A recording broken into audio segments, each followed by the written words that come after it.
Well, the old clock on the wall is telling me it's 9 o'clock, and I hope it's not too loud. I've got a. I'll spin it around. I got a clock on the wall that's noisy. I got a clock on the wall there. Hey, Ponca, how are you this morning? Let me get this video too out of whack there. I hope everything's going all right with you this morning. How is it out in Oklahoma? I hope everything's good out there. We had a lot of violent weather, I guess hard weather yesterday here in North Carolina. It wasn't so bad where I was at.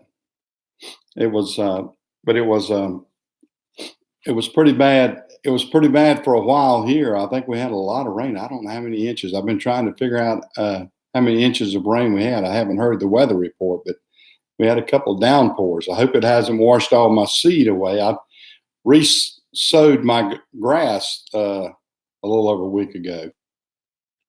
Well, the work week wasn't too bad. Hey, Tim, how are you this morning?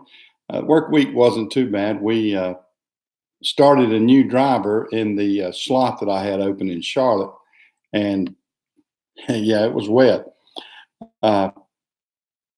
But he seems to be doing just fine. Hopefully, he'll like the job just fine. We're having a lot of difficulty with freights tightening up, I guess you might say, and they're making all my FedEx loads. They're holding them to the last minute before they let them loose on our set runs, and it's aggravating some of the guys. Hey, good morning, Greg. Hey, Blaze, how are you? We're hopefully we're doing just fine this morning. I don't know what I had a little bit of difficulty getting my internet set up this morning, but hopefully everything's. Can I get a thumbs up on everything? Let's see if everything's all right. The volume and the video. I hope everything looks good on y'all's end. I guess that's my old Southern accent. Y'all's end. Your end, I should say. It's sort of funny because I was looking at the report. There's a little controversy in North Carolina because the Carolina Hurricanes, the hockey team, is doing really good, and I think they're going, running up pretty good in the Stanley Cup. I'm not a hockey fan, so I don't keep up with it. And evidently, this guy that's a reporter for the Boston Bruins, they called a reporter in North Carolina, and they were interviewing him, and he was, just speaking everything he wanted to speak and saying his piece with what was going on with their hockey team. And then the reporter on the other end, it's one of these shock and jock type sports shows or whatever, on the other end in Boston, just cut him off.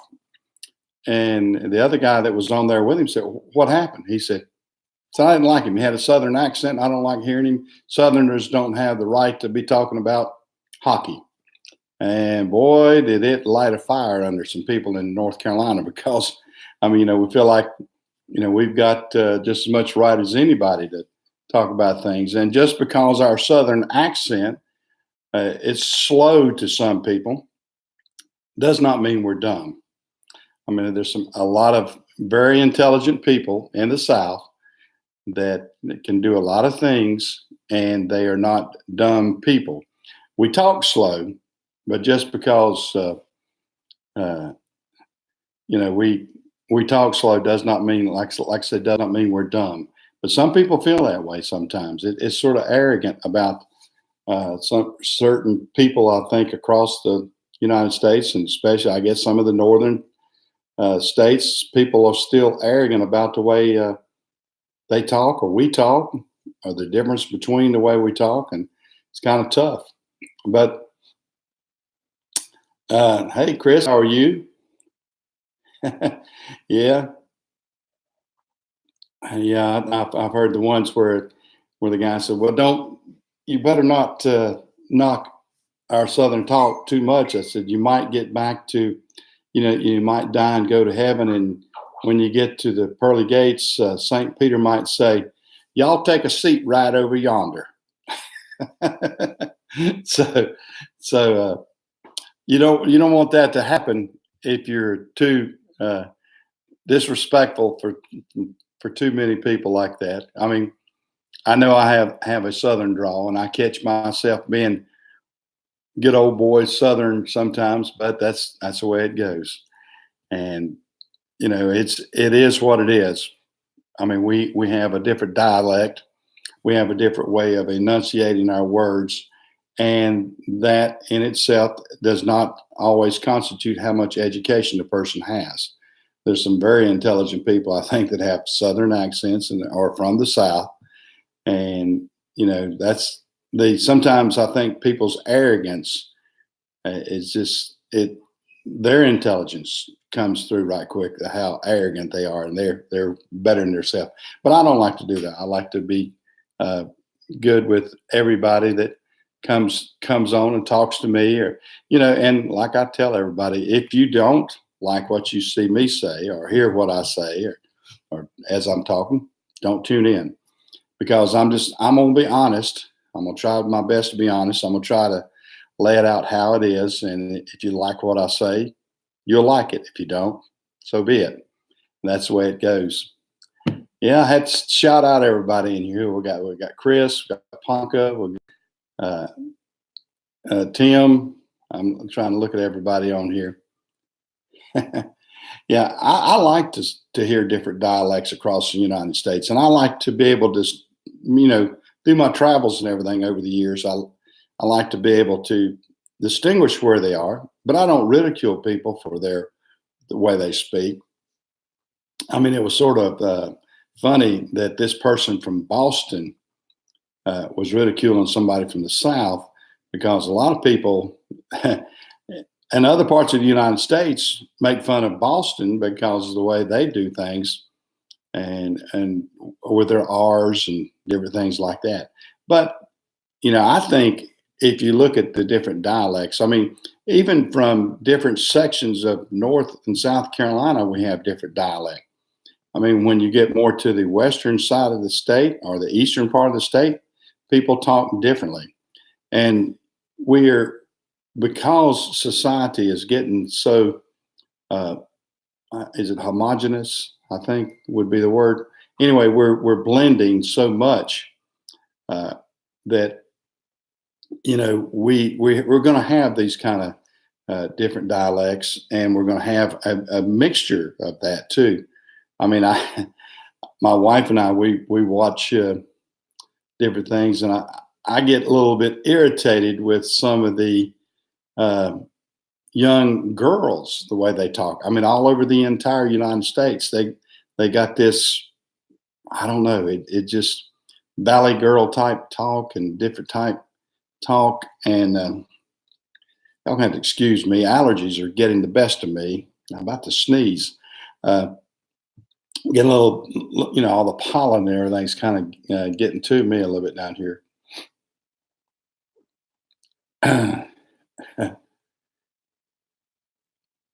Yeah, I'm looking at the different people talking and everything. Yeah, I hope, like I said, I've always hoped that people would like to hear me talk, and that I'm not insulting their intelligence by the way I talk.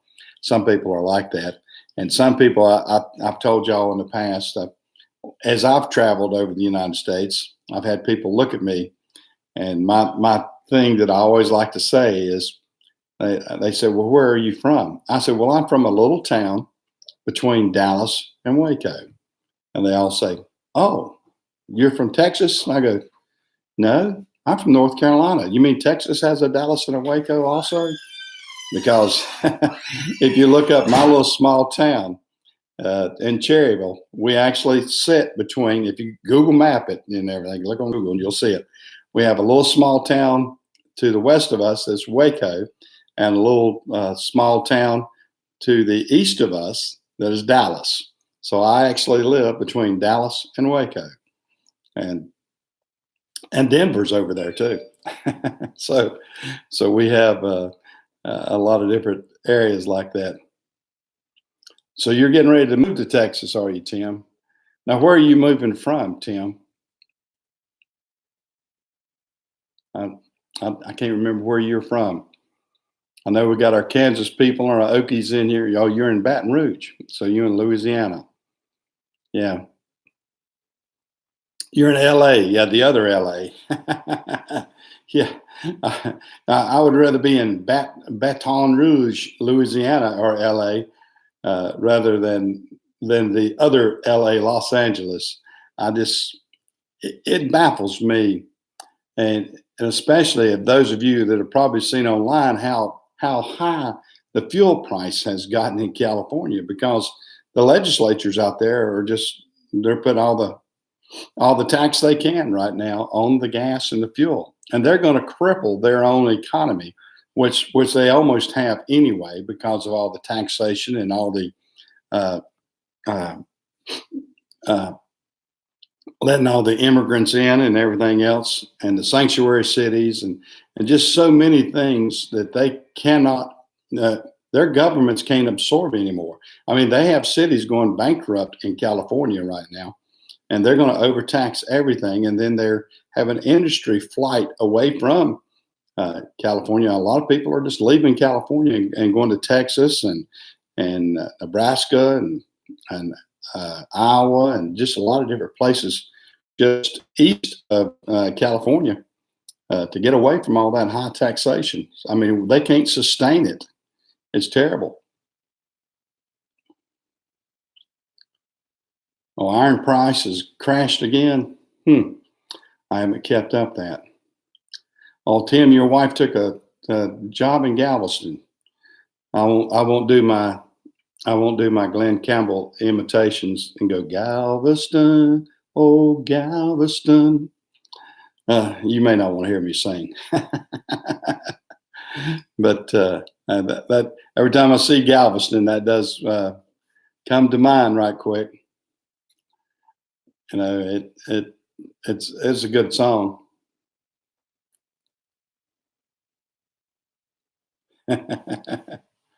Oh, man. You don't need any more Raiders license plates in Kansas. Okay. Uh, like I said, I'm sorry, guys. I got the sniffles this morning. I didn't have it till right before I signed on, and then you know I'm sitting here with no Kleenexes or anything. I may have to holler for my wife to give me a Kleenex or run to the bathroom to get one right quick. Hey, Blaze. Yeah. Oh, you live in Midland. Okay. I've been through Midland. Midland is in the middle of the state. I know that. I remember getting to Midland, Texas, and thinking, I said, well, I'm almost through Texas. No.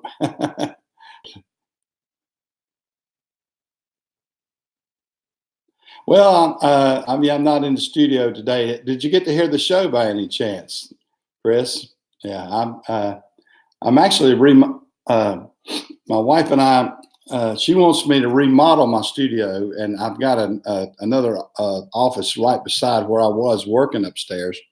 And she wants that's actually her office, and I converted it into my studio somewhat. And she says she wants that changed. And I said, well, you have my other part completely full. So she and I are battling spaces up there, I guess you might say. So I've got to do that. But I've ordered some new monitors, and you got to hear the first half. Well, I hope there is. I mean, we try to, like I said, with the music, I do it from the 50s, 60s, 70s, and 80s. Not everybody's going to like every tune, but it broadens your horizon a little bit. And I try to do some historical facts and figures and everything about that. I like music. I always have. Like I said, when I was young, I was a DJ, so I enjoyed being a DJ when I was young, and I'm kind of reliving my youth, I guess, a little bit there. I mean, we used to have to spin the records, queue up the records, and what you did back then, you'd put the record on, you let it run just for a second or two, and you'd have it on what they call the monitor feed, and you'd hear the monitor feed, and then when it started, then you'd back it back up. So as soon as you flipped the switch, it was instantly into the music.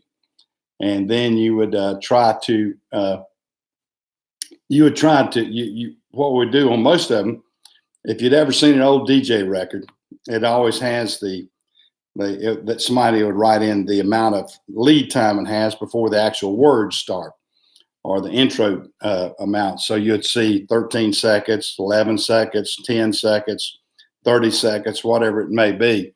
So what you would try to do, and you would do it live too. You would see the seconds, and you usually would have a big clock on the wall with a great big manual second hand. So you would sort of time that, and most DJs that did it in the old way, because it was live, you'd flip that switch, you know that you have 15 seconds worth of time, and then you would have in your mind 15 seconds worth of words to say before the actual song started, or the singing on the song started. And it was always fun to do that. And now you can do that, of course, through technology and everything. You can do it in a lot of different ways. And it's fun to kind of relive it. And I like for it to sound like that when I'm doing that, as opposed to just I don't want to be too choppy. When I initially started this, I got it. My wife said I had it too choppy. I was too rigid. So I'm trying to make it sound smoother and hopefully enjoyable too at the same time.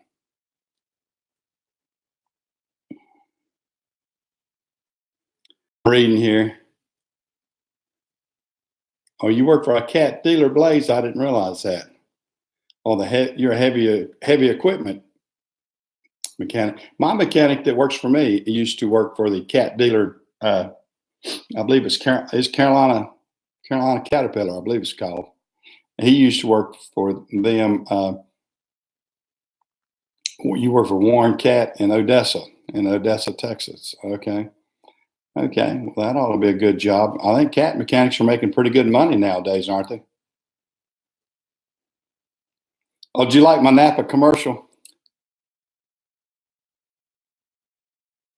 The 2 and the 4 wire. Well, the two wire and the 4 wire. That's the amount of wires in the wrapping of the hydraulic hose. And when you get into a 4 wire, that's your huge equipment. And the reason I say that, people that know hydraulics will know the difference between that. And I had to buy a special machine just for the 4 wire. And that's these huge. I mean, that's these big ukes and everything like that. I can do the hydraulic hoses for the big ukes and big mining equipment. We have a couple of mines, and actually we have a lithium mine in this area that's going to be expanded. And they say we have probably one of the biggest deposits of lithium in the world, right? Just literally miles from me. And they are in the process of buying up land and everything else to expand that mine over there. And they'll be mining lithium. And everybody knows what lithium is used for nowadays with the batteries.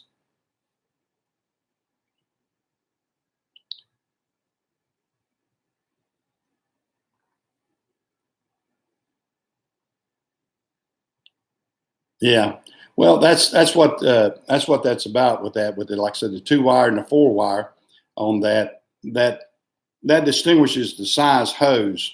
And I literally had to get a separate machine just to do that. So I've got 2 different machines back there that will put the 2 different ones together. And of course, the one was my newer machine. It actually does 2 and 4.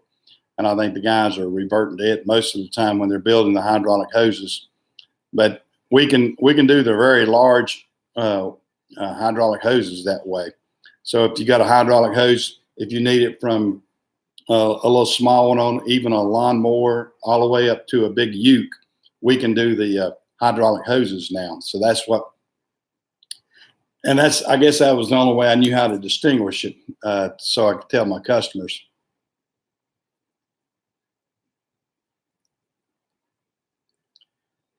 Yeah, I think, advertising to the hydraulic, and it's working good. We do a lot of hydraulic hoses. I may have to get me one for my nose this morning because I'm sniffling so bad. but we do have a lot of farmers and construction workers in this area, and that is a big call for us right now. That's a big plus, is being able to do that. And and we're trying to get the most of those people, and I am the only parts store in this area. The other is Advanced, and what's the other one we have? AutoZone, I believe. That's my competition here. They don't do hoses at all. So, I wanted to just be able to let people know so they don't have to drive all the way to Charlotte or Hickory or some other area, that we are actually doing that in Cherryville. Yeah, there's a that's how we survive on that, is to mark up on the fittings on that. It's they're expensive though. We upgraded just the fittings when we moved from the old store to the new store, and just the upgrade, it cost me $45,000 just in fittings to upgrade to a bigger level. Excuse me there. Dina, would you get me some Kleenexes or napkins? I've got the daughters just walked in. She won't get on the video, but she'll help me out on that. All right, thank you, sweetie. You're welcome. Yeah, I have my daughter's here. It's always good to have a daughter to help out. That's my girl Friday there. She does everything for us.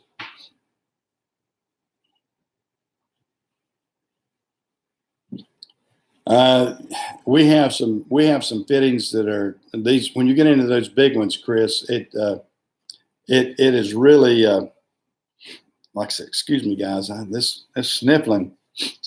I didn't have a runny nose at all until I got on the air. I don't know what happened. Maybe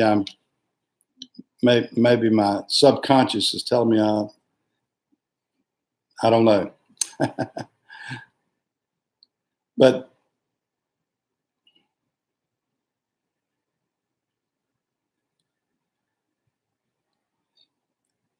oh, okay.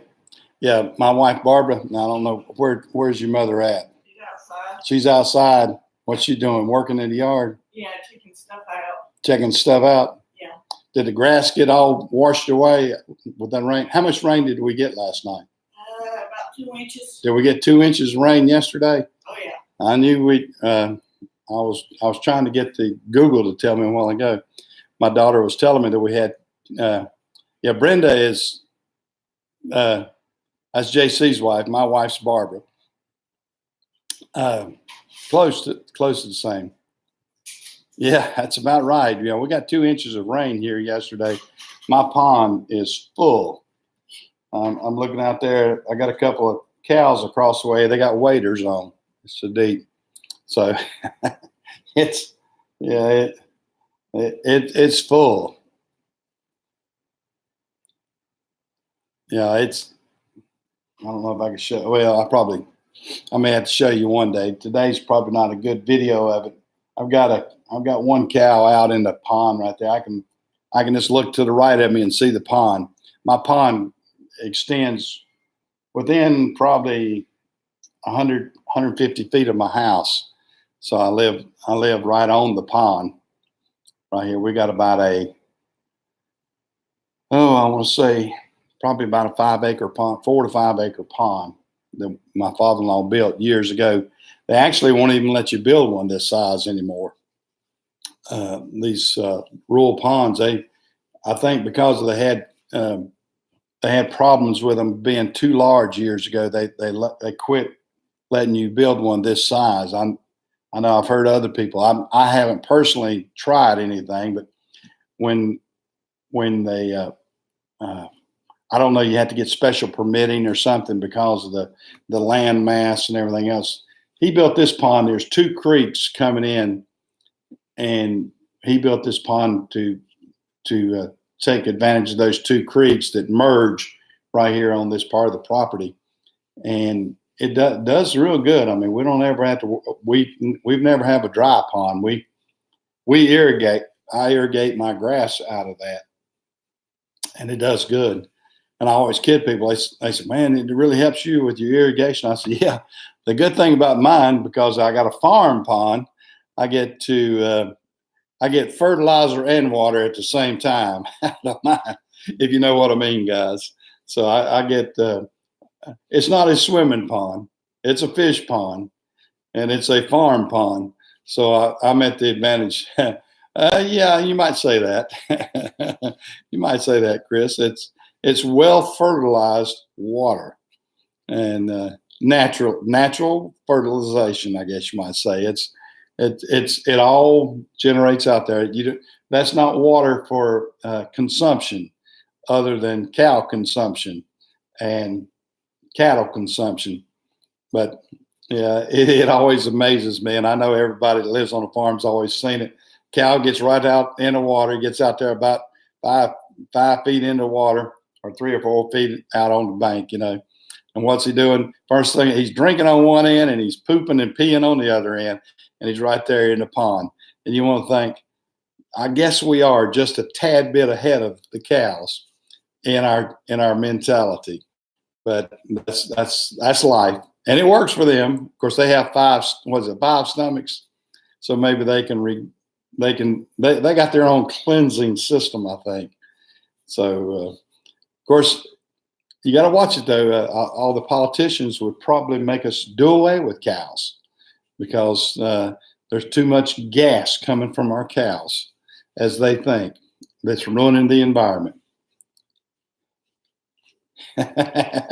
yeah, we can go upstream. What's the old saying? I used to hear them say, if the water flows over 10 stones, it's purified.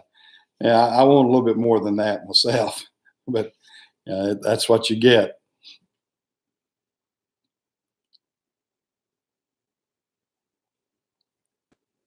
Yeah. I bet he didn't get it permitted, Blaze. Yeah, if you try to get it permitted nowadays, at least in North Carolina, I don't know your location. I know of a guy that got in real bad trouble in Alabama, but he went in and he was trying to build one of these huge. He was trying to build a big lake. Is what he was trying to do, and he went down and he had the equipment, he had the land, and he got the people out there, and he was working away, and they told him, no, you can't do that. Well, he went ahead and did it anyway. Well, the state of Alabama arrested him, put him in jail because he actually, and this guy was a multi-millionaire from this area. He lived in North Carolina, and he was one of these kind of guys. Said, well, I'm gonna do it my way anyway. And he went down there and built that huge pond, and they arrested him and threw him in the federal penitentiary because he broke federal laws, because it was environmental laws and all kind of different things, mineral laws, just a ton of different things. He broke the law, but he wanted to do it his way, and he was thinking he could get away with it. They wouldn't do anything to him, but nope. He had millions in the bank, and he was behind bars. But I mean, he got out, and then of course, he passed away now. His family is still rich.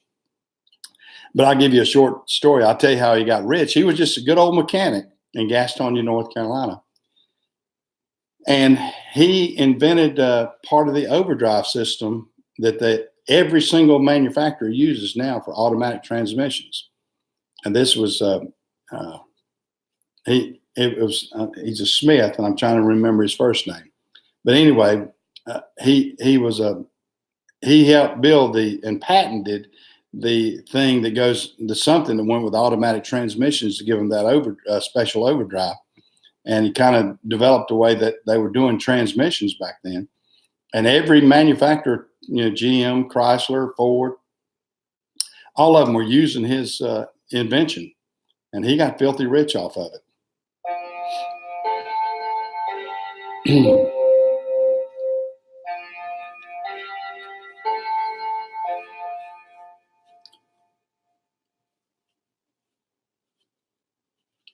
Yeah, Yeah, there's different locations that there's not the restrictions on that, but you better check it out sometimes. I've seen. I was watching. I like watching different videos of things, and I was watching a guy that had built a uh, container house, I believe it was, and he went out, way off grid and everything. Of course, he said he was off grid, and they didn't care. There was no restrictions on what he built, so he built whatever he wanted to out there, and that's what his project was about. Yeah, yeah, I know you are, Chris. And sometimes, a lot of us are. I'm a little bit that way myself too. I don't want to get too much into forgiveness, but sometimes I feel like our regulations, they over-regulate us to death on building and a few other things, and inspections. And you know, I did a little bit of that when I put my store out here. We had one of the guys uh, that's in the area. I better not get into what I did because somebody will say something against me around here. But anyway, I look at all gray areas as much as I can, and if it's gray and I can get away with certain things, I may do it myself. And like I said, ask for permission or forgiveness instead of permission. Sometimes though, I've been lucky with my projects. I've been able to be grandfathered in because of my building was built 50 years ago, so I was able to circumvent some of the rules and everything else, and did not have to. I didn't go into doing extensive remodeling, so I was able to get away with some grandfathering, which is great because I know when I had priced the building that I was going to build up here close to my other garages initially, it was going to cost me $800,000 to build a building that was probably a third the size of the building that I have presently. And nothing special. I mean, it was just a plain building, but because of all the grading, the sewer system, the way they were going to have to do the insulation, and here's the crazy thing: they were going to make me over insulate the building, and then I was going to have to put a HVA system in it that would accommodate the fact that it was over insulated. They said, well, you have to have this air movement in there because your air would be too stale. I said, and it's being too stale because of what? Well, you got it insulated so much. And I said, and why am I insulating so much? Well, that's a regulation. So they regulated it so tight on the insulation that I had to build the HVAC system that was going to cost me, I think it was like $45,000 for the HVAC system. HVAC system, and it was ridiculous. So I was able to get away with that.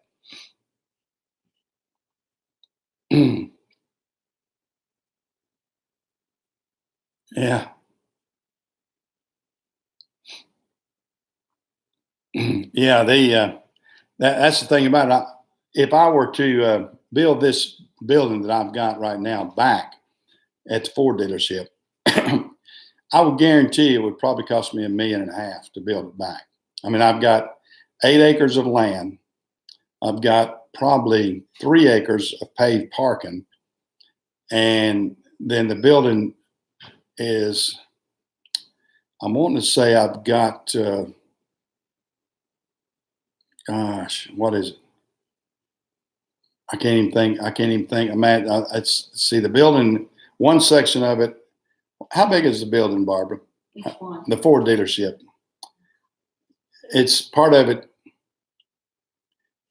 is it's 80 by 100 and something on one section where the garage is, and then the other section is what were we across front, 65 or something on the showroom part? Wasn't that what it was? 65, and we're about another 100 foot deep on that too. So it's about 65 back to 100 on that side. And then we have a body shop behind that. So we have, it's a fairly large building. Yeah, regulation with anything new nowadays, the regulation is terrible. I mean, it is when they make you have all this extra planning and permitting and engineering. That's the thing. That's their kick. Is it engineered right? Is this engineered right? Go, well, I think it's going to work right. I've built it before. But that's not good enough for them. They want everything as a engineering drawing. They want to, I guess, all the planners and the inspectors do the old CYA. They're going to cover their own butt, and so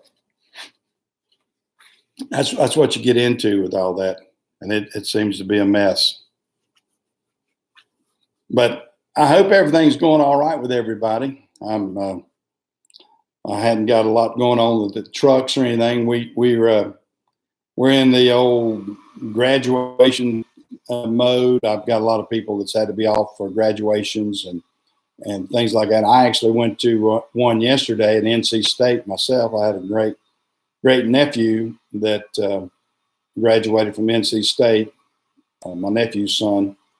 He is a smart boy, and he's already got him a job. NC State, being an engineering school, is the type of school that I'm always proud of. NC State. My son graduated from NC State, and my wife went to NC State, and her dad went to NC State, and her brother went to NC State.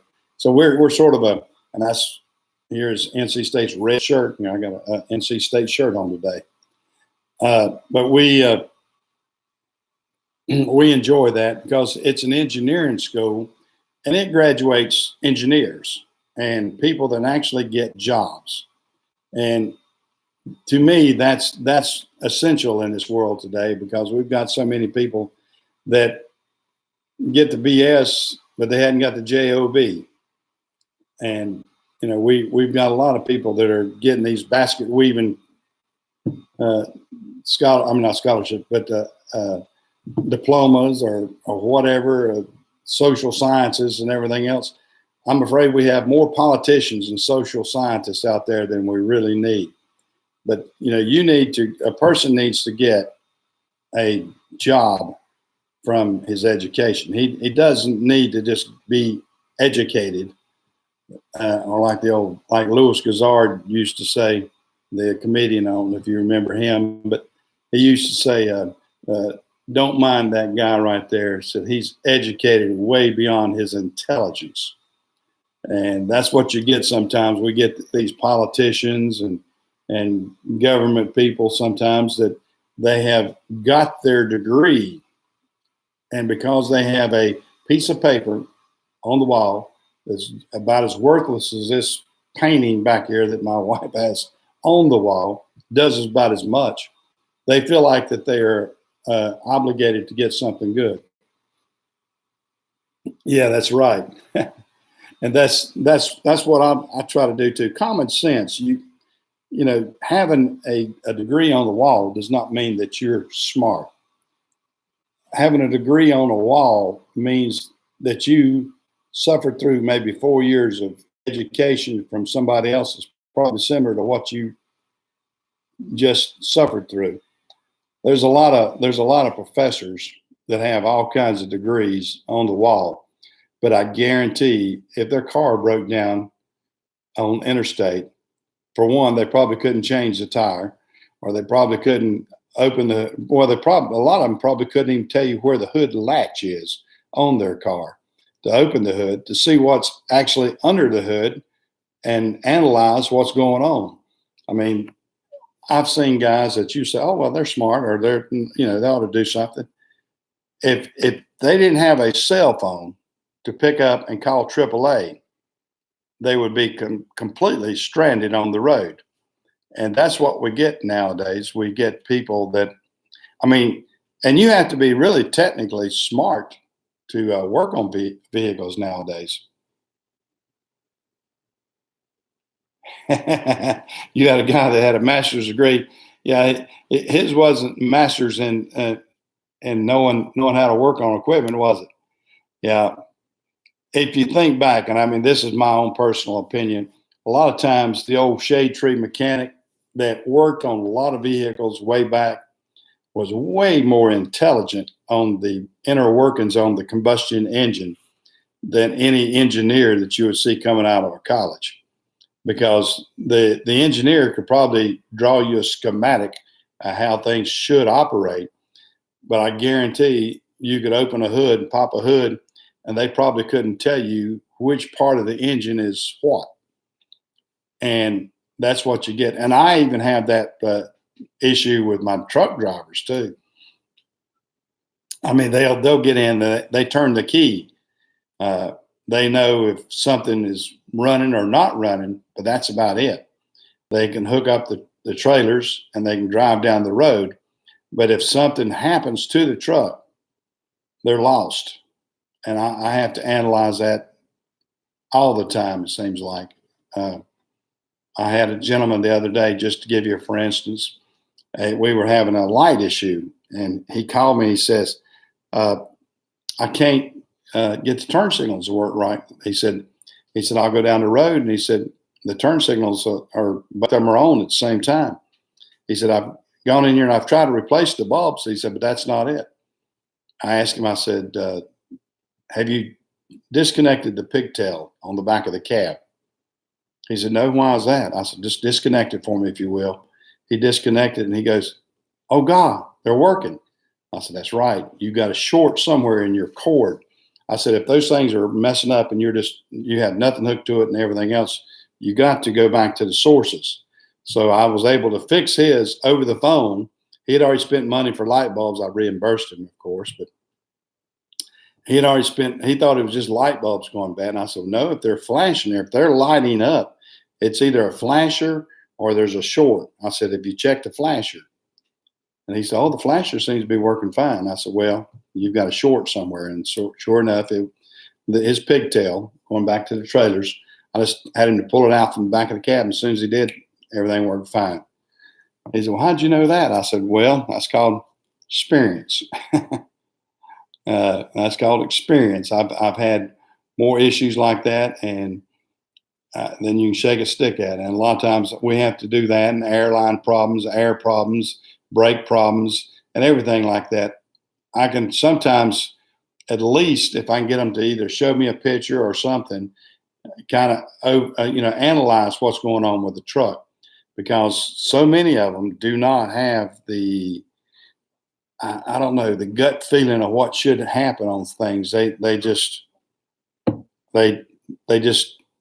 are key turners, is what we say, and all that sort of stuff. I mean, they are steering wheel holders. They turn on the key, hold the steering wheel, and that's about it. I've got some that are really good, but I've got some that are marginal, and I don't know what their abilities are. But some of them are really good, and some of them are not. But that's the way it is.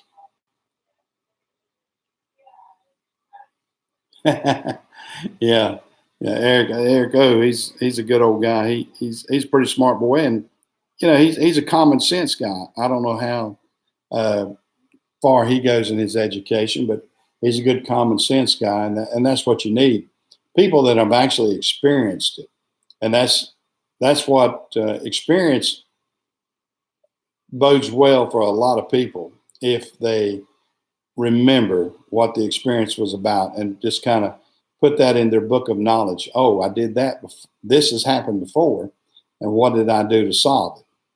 And that's where a lot of people get the intelligence, or watching somebody else solve a problem or doing things like that. So it's you can. Yeah, we got a lot of steering wheel holders, Ponca. That's our problem sometimes. We get a lot of steering wheel holders. I've got some that are really good. I mean, I've got one of my mechanics is one of my drivers, and I always kid him when he goes out there, and he'll call me back. Well, we got so and so and so and so happening to this truck and everything else. I said, well, I know a good mechanic. Maybe he can fix it when he gets back in. So he'll laugh about that, whatever. So he comes in handy having a guy that's a mechanic and everything else. So sometimes we kind of experiment with him, and we'll put him in. My clock on the wall is telling me I'm talking too long there, isn't it? Well, guys, I'm going to get off of here. I've enjoyed talking to everybody this morning. Y'all take care. JC will probably be building something in a few minutes, so some of y'all might jump over there and watch JC. I haven't seen JC jump in here this morning, but he's probably getting ready to do some things and go on a live stream too. So y'all take care. I got to get some work done, and y'all have a good one. See you next week.